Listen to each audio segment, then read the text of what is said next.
सो बहुत सारे लोग अभी कंफ्यूज हैं कि उन्हें ड्रॉप लेना चाहिए या नहीं लेना चाहिए। तो मैं एक पुरानी वीडियो में भी ये बात बता चुकी हूँ कि आपको अपने लिए ये सोचना है that if you are ready to give yourself 1 more year, और आपका इस साल सिलेक्शन क्यों नहीं हुआ, that is very important. Plus आपको ये भी पता होना चाहिए that is this getting into a medical college और being here studying for 5 years, doing your MD, doing your DM, taking a branch, is all that what you want in your life? It is very important to reconsider your decision. अभी सोचना जरूरी है rather than regretting. And this video is going to be a fact check for you. मैं real बातें करने वाली हूँ, मैं कोई यहाँ पे आपको शुगर कोट करके नहीं बताऊंगी। तो आई एम वेरी सॉरी अगर किसी को मैं कुछ ऑफेंड कर दूँ या कुछ, I don't mean to do that. मैं आपकी हेल्प करना चाहती हूँ, मैं चाहती हूँ मैं आपको एक जेन्युइन एडवाइस दूँ, because this is the time when most people will try to get you in courses. They will try कि आप लोग मतलब कोई भी कोर्स जल्दी से खरीद लो। अभी आप उस फेज में हो जब आप ज़्यादा सोचोगे नहीं और आप एकदम से बस एक्शन ले लोगे। तो I don't want that to happen, इसलिए मैं ये जेन्युइन एडवाइस वाली वीडियो आपके लिए लेकर। तो if you are planning to take a drop, you need to know that why you couldn't make it this year. तो 2-3 चीजें हो सकती है। केस ए कुड बी कि आपने पढ़ाई नहीं की तो आपका एग्जाम अच्छा नहीं गया, आपका सिलेक्शन नहीं हो रहा। दैट इज अ केस जहाँ पे आप अगर पढ़ाई कर लो या आपको अपने आप को एक चांस देना है, सो दैट आप वो कर सकते हो कि हाँ आपने पढ़ाई नहीं की तो सिलेक्शन नहीं हुआ, सो ठीक है चलो। एक केस हो सकता है कि आपने पढ़ाई की, आपको आता भी था, बट आपके साथ कुछ ऐसी चीज हो गई कि आपको कोई फैमिली प्रॉब्लम हो गई, हेल्थ इशू हो गया, कुछ भी ऐसा हो गया कि जिसकी वजह से आप पेपर उतना अच्छा नहीं कर पाए, या उस दिन आपके साथ कुछ गड़बड़ हो गई कि आप पेपर नहीं अटेंड कर पाए। ठीक है। तीसरा होता है कि जब आपने सब कुछ पढ़ लिया था, आप जितना कर सकते थे आपने कर लिया, फिर भी आपका स्कोर नहीं आ रहा। सो ये 3 चीजें हो सकती है, 3 केसेस हो सकते हैं। एंड सबसे ज्यादा डेंजरस जो केस है वो यही है कि जब आपने पढ़ लिया फिर भी आपका स्कोर नहीं आ पाया। तो यहाँ पे हमें ज्यादा सोचने की जरूरत है कि क्या करना है। अगर आपको लग रहा है आप केस ए में हो कि आपने पढ़ाई नहीं की थी और आपका एग्जाम नहीं क्लियर हुआ, तो अगर आप चाहते हो कि आप अपने आप को एक सेकंड चांस देना चाहते हो, तो आपको सेकंड चांस आपको देना चाहिए। अगर आपको लग रहा है कि हाँ मुझे यही करना है, जिसके बारे में हम ये वीडियो में और बात करेंगे डिटेल में, तो आप अपने आप को दे सकते हो सेकंड चांस। अब दूसरा केस बी, केस सी की तरफ आते हैं। केस बी में अगर आपको लग रहा है मेरी तैयारी थी पर मेरे साथ कुछ गलत हो गया, तो भी आप एक सेकंड चांस कंसिडर कर सकते हो। अगर आपको लग रहा है कि आपने सब कुछ पढ़ लिया फिर भी आपका सिलेक्शन नहीं हुआ, दिस इज द टाइम जब आपको सोचने की जरूरत है कि आपने ऐसा क्या किया या ऐसा क्या नहीं किया जिसकी वजह से आज आप इस सिचुएशन में। देखो कोई तो ऐसी चीज होगी ना जो जिसका सिलेक्शन हुआ उसने किया और आपने नहीं किया, और this is what you have to figure out. अब ये आप कैसे समझोगे, कैसे सोचोगे? तो you need to take your time, take 1 week and think कि आपने शुरू से शुरू करो कि आपने कहाँ से क्या गलती करी, कि आपने कैसे पढ़ा, क्या बुक्स फॉलो करी, क्या आपने बुक्स गलत फॉलो करी, क्या आपकी गाइडेंस में थोड़ी दिक्कत थी, क्या आपने सिलेबस ढंग से कंप्लीट नहीं किया था, क्या आपका कोई सब्जेक्ट वीक था, क्यों वीक था, ये सब चीजें समझनी है। एंड देन मेक श्योर कि जो मैं बता रही हूँ आप उससे कितने अलग थे, आपने क्या उसमें क्या लूपहोल्स थे, क्या गलतियां की, वो देखो और समझो कि आपने क्या गलती करी। अब ये आपको समझने के लिए आप 1 हफ्ता ले लो चाहे, लेकिन हर एक चीज डिटेल में बैठ के सोचो कि मेरे से क्या क्या गलतियां हुई हैं जो मुझे अब ठीक करनी है।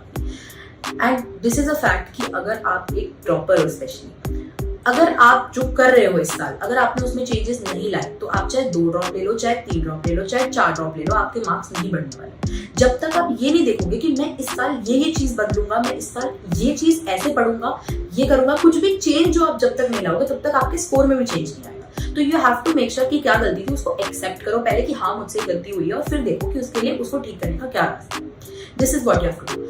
अब दूसरी इंपॉर्टेंट चीज, अगर आप ड्रॉप लेना प्लान कर रहे हो, अगर आपको लग रहा है आपका स्कोर बहुत कम है, आपको ड्रॉप लेना ही है, तो आपको बहुत ज्यादा वेट नहीं करना। अगर लग रहा है मान लो मेरा स्कोर बहुत कम है और मेरी यूपी से बिलोंग करता हूँ, मेरी स्टेट में कट ऑफ वैसे ही बहुत हाई जाता है, तो ये मत सोचो मैं 3 महीने पहले काउंसलिंग का वेट करूंगा, क्योंकि बी प्रिपेयर्ड कि मेरा स्कोर, अगर मान लो जनरल कैटेगरी स्टूडेंट हूँ, मेरा 300 का स्कोर है, कट ऑफ जा रही है 600 की, तो मुझे लग रहा है कि भाई अब कोई फायदा नहीं है 3 महीने वेट करने का। या तो आप बॉर्डर लाइन हो, तो बॉर्डर लाइन पे आपको लग रहा है कि मेरे 590 है, 580 है, तो चलो ठीक है मैं चांस ले सकता हूँ। पर अगर आपका 300 का स्कोर है तो आप अपना टाइम किस चीज में वेस्ट मत करो, स्टार्ट अर्ली, और ये आपको बेनिफिट करता है आगे। मैंने जब मेरा फर्स्ट अटेम्प्ट था, मेरे को पता था कि मेरा नहीं होगा इस साल, कट ऑफ हाई जाएगी, मैंने अपना छोड़ दिया कि ठीक है चलो काउंसलिंग में तो मैं चली जाऊंगी एक बारी को, मुझे जाके एक्सपीरियंस ही हो जाएगा, पर मैंने जल्दी ही शुरू किया था। 1 हफ्ता लिया, 2 हफ्ते लिया, मैं ट्रिप पे घूमने गई अपने घर वालों के साथ, मस्त एकदम आके फ्रेश माइंड से मैंने शुरू कर लिया था, क्योंकि मुझे पता था मुझे ड्रॉप लेना है। अगर लेना है आपको ड्रॉप तो बहुत लेट मत करो, 1 हफ्ते 2 हफ्ते में सोच लो कि मुझे क्या करना है।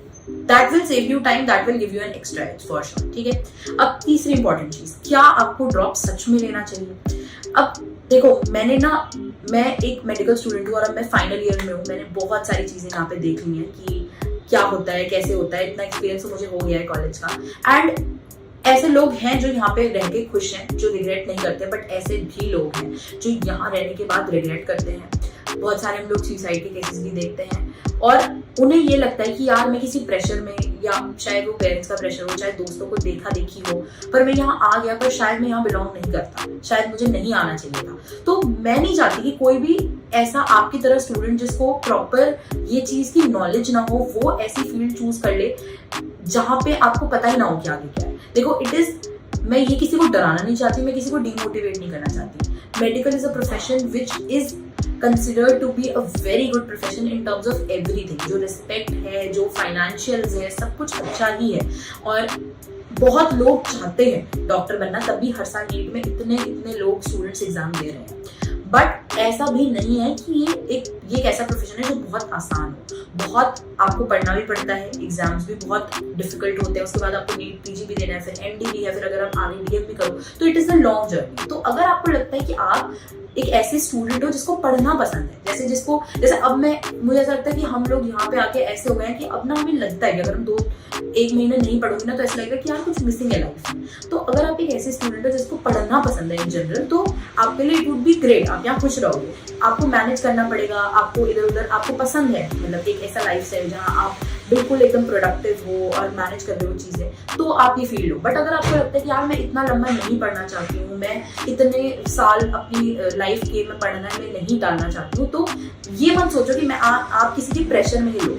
अभी हो सकता है आपके पेरेंट्स, आपको लग रहा है मेरे पेरेंट्स मुझे प्रेशराइज करें, मैं क्या करूँ, लेकिन बाद में रिग्रेट करके उन्हें ब्लेम करने से अच्छा है कि अगर आज आपको कुछ और ट्राई करने का मन है तो आज आप उनको साफ साफ बोलो। क्योंकि अल्टीमेटली क्या होता है कि कॉलेज में आके ना हर कोई फिर अपने पेरेंट्स को ब्लेम करता है, वो खुश नहीं रहते हैं। और जब आप खुश नहीं रहोगे ना तो आपके पेरेंट्स भी परेशान रहेंगे, उनको लगेगा कि इससे अच्छा तो हम एक बार इससे पूछ ही लेते हैं कि ये क्या करना चाहता है। तो प्लीज किसी के प्रेशर में आके किसी को देख के मत करना है ये चीज। आपका अगर खुद से मन है, जेन्युइनली आप फील करते हो कि मुझे यही करना है और ये मेरे लिए ही बना है, तो आप घुस जाओ इसके अंदर और फिर पलट के मत मुड़ना, फिर ये मत सोचना कि अब क्या होगा। लेकिन अगर थोड़ा सा भी डाउट है तो रिकंसिडर करो और बैठ के सोचो। That is my genuine advice. मेरे को पता है इस टाइम पे बहुत आपको लोग ना इन्फ्लुएंस करेंगे कि ले लो ड्रॉप, ये कर लो, वो कर लो, बट आपको अपनी रियलिटी पता होनी चाहिए, ये पता होना चाहिए कि आपका इंटरेस्ट क्या है, कि आप जेन्युइनली करना चाह रहे हो, और अगर आप करना चाह रहे हो तो go for it. I will wish you all the best. मैं आपके साथ एंड तक रहूंगी, बट अगर आपका कुछ और भी ट्राई करने का मन है so there is no harm in it, आप कुछ और भी ट्राई कर सकते हो। सो या that was it about this video. I hope you enjoyed it and ऐसे ही मेहनत करते रहो and all the very best.